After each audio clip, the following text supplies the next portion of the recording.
Alright, it's your man Brett here from the Skateboarding Show, here with another 5 minutes for you. And I am with, could you introduce yourself please? Yeah, my name's Baronne. And how old are you, if you don't mind me asking? I'm 41. And how long have you been skateboarding? Probably about solidly now for the last year and a bit. But prior to that, I guess I skated when I was a teenager. So how long did you have a break for? 30 years or so. Oh wow, okay. Yeah. So what got you back into skateboarding again? Well, I moved to the UK when I was 18, 19 years old from South Africa. I grew up surfing and that was my thing. And living in the UK, obviously the weather's not great. We're not renowned for best waves in the world. But it turns out we've got some great skate parks. So I needed another bit of stoke in my life, and I met a mate from work, and he said, "Come, let's go skating." And would that be Mark right there? That'd be him there. That'd be Mark right there. Yeah, and I started off, I was like Bambi on ice, and within a good few months you just progress a little bit more. But I started out, and I remember you saying to me that I had this kiddies board, and you said, "Go and get yourself a proper grown-ups board." So I did. Disclaimer, anyone is free to ride whatever board they want. Or what I was getting at, which Baron is saying, is that obviously Baron's a fully grown man and he turned up on like some, what, 7.5 or something? Yeah. Like some tiny little board. I was just like, dude, what are you doing? Like, I just couldn't skate on it. I kept losing speed, I couldn't just progress. And then I literally got a brand new setup, and I think part of getting the setup just pushed me a little bit to try more, and with that came dropping into this orange bowl a lot more, and pumping around and getting speed. It was all just little progressions, you know. I couldn't even work out how to get speed at one point, and then I just kept pumping around. And so talk us through the magic, so the ever-giving setup. Yeah, which did just chuck you off, unfortunately. Yeah, I know, it did hurt, but I'm okay. A lot of people have said I should hang this on the wall. It's a remake of a...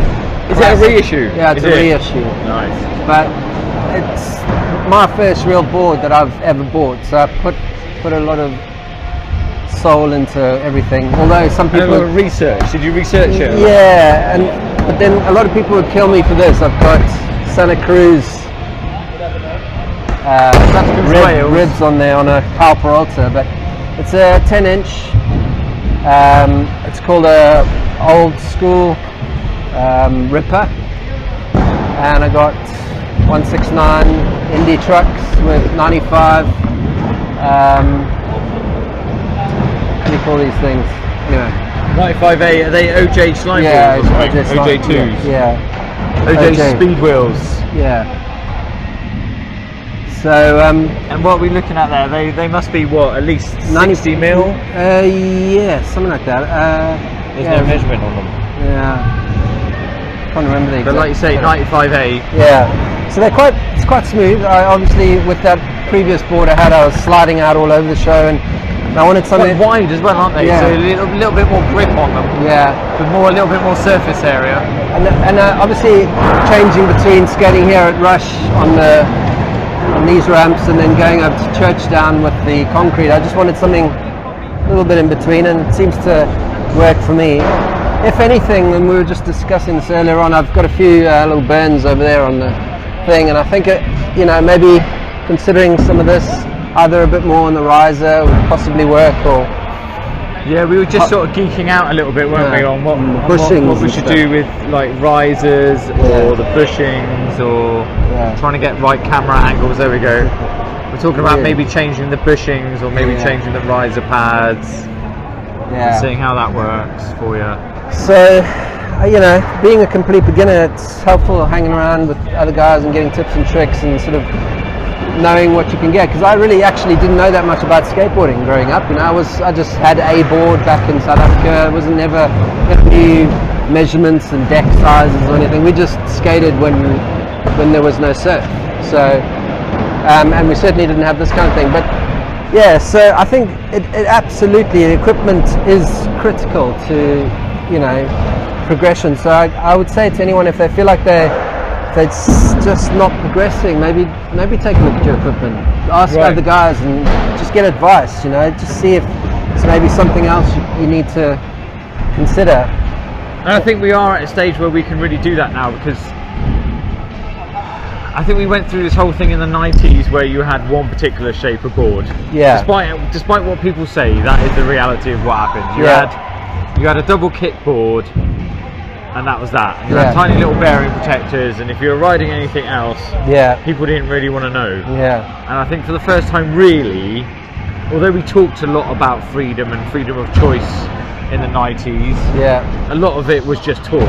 But nowadays there is a lot more freedom of what's available as well. I think we live in an era where so much more cool stuff comes out, and you know, going back to surfing, there was a whole era of the fish-shaped surfboard in the centre, and it completely died off in favour of the short, sharp boards, and only, you know, decades later, people realised that it was such an awesome board. So having all these other shapes to choose from now gives you that choice to just try different things. You see guys getting here at Rush with super crazy boards, huh? We are quite lucky here that we have a quite big variety of shapes and styles of boards. I mean, we got Ed basically as well. We've got Ed, who has a whole quiver of boards that he brings. Usually something different each couple of weeks. He comes with something whole new setup of something. But we've got, you know, there's some of us older guys who are on the shaped boards. You know, we got a lot of the youngsters that are on the double kick boards, but as I was saying to you earlier, it's good. I mean, as I said to you earlier, I think I'm going to consider getting a double kick board just to kind of try and, you know, now that and now that I've progressed a lot more in my skating anyway, I think, you know, I can try some other equipment out and see how, you know. Yes, that's always a good, because by no means am I advocating the idea of one particular type of board. I guess what we're getting at, and what we've said already, is this idea of being open to the idea of changing your kit to try and help you achieve what you're looking to achieve. Because sometimes I think that is overlooked, that people just go, oh no, it must be me, it can't be anything to do with my board. It might well be. It might well be your board. Different styles. Cool. And you found that really beneficial with it. You like straight away, you looked infinitely more in control and a bit smoother, and like you're actually enjoying it, relaxing with it. Totally. So it's been a godsend. And obviously the knee pads and the lid, full pads, #full pads, #lid every time. Only probably now I kind of go a little bit out of my comfort zone without these on the mini ramp maybe, but anytime I'm on any of these bigger ramps, padded up. And a lid, Mr. Rouge. The Red Baron. Right, well, Baron, thank you very much for your time. Thank you for taking us through that. As I say, we're not advocating that you do anything with your kit. We're just letting you know how a real skateboarder changed up some of his stuff, and it's worked out a bit better for him. So, this is Brett with the Skateboarding Show, 5 minutes, real skateboarders. Subscribe, like. What he said. Real skateboard, real questions, strictly, no editing. Laters. Say goodbye, Baron. Adios. Cheers.